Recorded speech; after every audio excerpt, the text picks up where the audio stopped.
Greetings and namaskar to each one who came here to watch this video. In this video, we are going to study particles versus waves.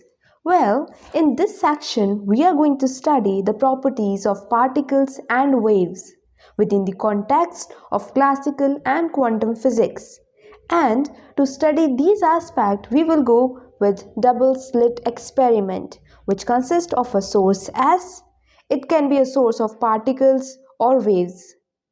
A wall with two slits S1 and S2 and a black screen having counters on it which record whatever arrives on it. Now let's understand the classical view of particles and waves. In classical physics, particles and waves are mutually exclusive. What does mutually exclusive means? It means two things which are related in such a way that each thing makes the other thing impossible or not able to exist together. Example, war and peace, odd and even, winning and losing. Similarly, particles and waves can't exist at the same time. So here it means they exhibit completely different behavior. And now if we talk about full description of particles, then particles requires only one parameter, and that is the position vector, r the function of t. And the complete description of the waves requires two parameters, that are the amplitude and the phase. Now for example, 3D plane waves can be described by the wave function psi rt as following equation. Psi rt is equals to a e to the power I k dot r minus omega t is equals to a e to the power I phi. Here a is the amplitude and phi is the phase, amplitude and the phase, and k stands for wave vector, whereas omega stands for angular frequency, as we know. And if we talk about physical meaning of psi, so the intensity of the waves is given by I is equals to psi mod square. Coming to the experimental part. In the first experiment, only slit S1 is open, and let I1 be the corresponding intensity collected on the screen like this. And in second experiment, when only S2 slit is open, then I2 be the intensity collected on the screen.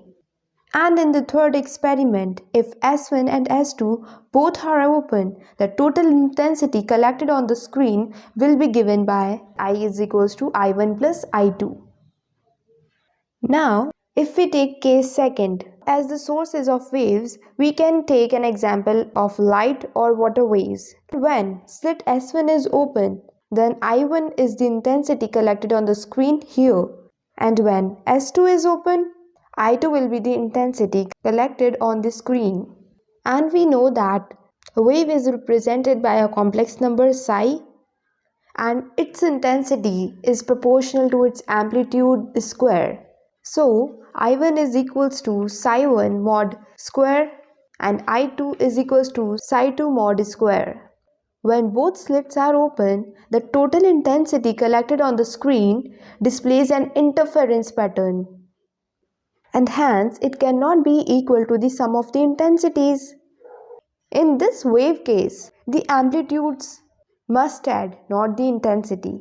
So the total amplitude psi is the sum of psi1 and psi2. Hence the total intensity is given by I is equals to psi1 plus psi2 mod whole square is equals to psi1 mod square plus psi2 mod square plus psi1 star psi2 plus psi2 star psi1 is equals to I1 plus I2 plus 2re psi1 star psi2. That gives I1 plus I2 plus 2 under root I1 I2 cos delta, and here delta is the phase difference between psi1 and psi2, and 2 under root I1 I2 cos delta is an oscillating term which is responsible for the interference pattern. So the resulting intensity distribution cannot be predicted from I1 or from I2 alone. For it depends on the phase, that is delta, which cannot be measured only when one slit is open. So as a conclusion, we get that classically waves exhibits interference pattern, whereas particles do not. When two non-interacting streams of particles combine in the same region of space, their intensities adds. When waves combine, their amplitude adds, but their intensity do not. Now, coming to the quantum view of particles and waves. With the same experiment, we will use quantum material, and that would be electrons. So here, S is the source of electrons, and I1 is the intensity recorded on the screen when only S1 is open, and I2 is the intensity when only S2 is open. So here in these two cases, the distribution is smooth as we saw in the classical particles. But when both slits are open, we see an interference pattern, and it is possible only when each electron had gone through each slit at once.